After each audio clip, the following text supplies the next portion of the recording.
సూర్యాపేట జిల్లా కేంద్రంలో కొత్త బస్టాండ్ వద్ద రైతులు ఆందోళనకు దిగారు. రైతాంగానికి సరిపడా యూరియాను అందించాలని, బ్లాక్ మార్కెట్ దందాలను అరికట్టాలని డిమాండ్ చేస్తూ సిపిఐ మాస్లైన్ పార్టీ ఆధ్వర్యంలో ధర్నా జరిగింది.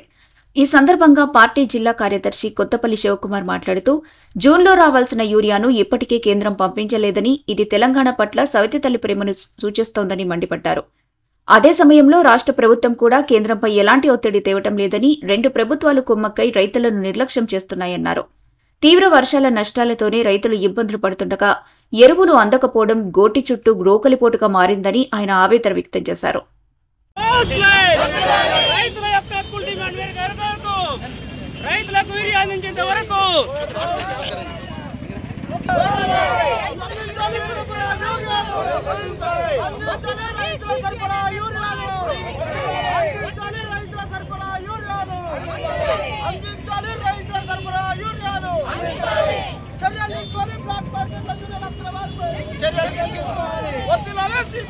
కొత్తపల్లి శివకుమార్, సిపిఐఎంఎల్ మాస్లైన్ సూర్యాపేట జిల్లా కార్యదర్శిని.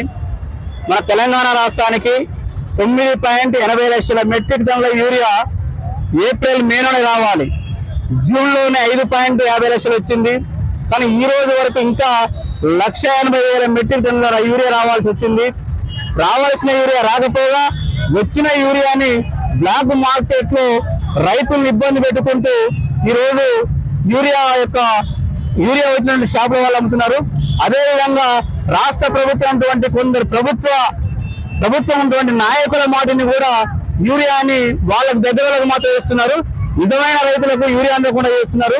ఈ బ్లాక్ మార్కెట్ లో యూరియా దందని అరికట్టాలని చెప్పేసి, అదేవిధంగా తెలంగాణ రాష్ట్రానికి రావాల్సిన 1,80 కోట్ల యూరియా యుద్ధ ప్రాతిపదికన మోడీ పంపించాలని చెప్పేసి డిమాండ్ చేస్తున్నాం.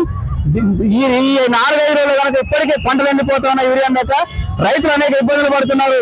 రైతుల తరఫున మేము ఖచ్చితంగా రోడ్లు ఎక్కుతాం. రేపటికెళ్ళి ఈ 4 రోజులు యూరియా రాకపోతే మా పార్టీ ఆధ్వర్యంలో రాష్ట్ర రోడ్డు దిగ్బంధనాలు చేస్తామని చెప్పేసి ప్రభుత్వాన్ని హెచ్చరిస్తున్నాం. అదేవిధంగా రాష్ట్ర ప్రభుత్వం రేవంత్ రెడ్డి మోడీని డిమాండ్ చేసి యూరియా తీసుకురావాల్సినటువంటి బాధ్యత ఉంది. ఆయన కూడా మోడీని అమ్మమ్మ అయ్యాయని బదిలాడతాం తప్ప డిమాండ్ చేయట్లేదు. మోడీ ఖబర్దార్, రైతులను ఇబ్బంది పెడితే జరగబోయే రోజులు నీ ప్రభుత్వాలు దింపే రోజులు వస్తాయి. కాబట్టి రైతుల అన్నం పెట్టే రైతులను ఇబ్బంది పెడితే ఇబ్బంది పడతావు. యుద్ధ ప్రాతిపదికన అంటేనే కనుక నువ్వు యూరియాను సరఫరా చేయకపోతే మా పార్టీ కాదు మిగతా వామపక్షాలన్నింటినీ మిత్రపక్షాన్ని కలుపుకొని రోడ్డు దిగ్గుదానని చెప్పేసి డిమాండ్ చేస్తాను. Thank you.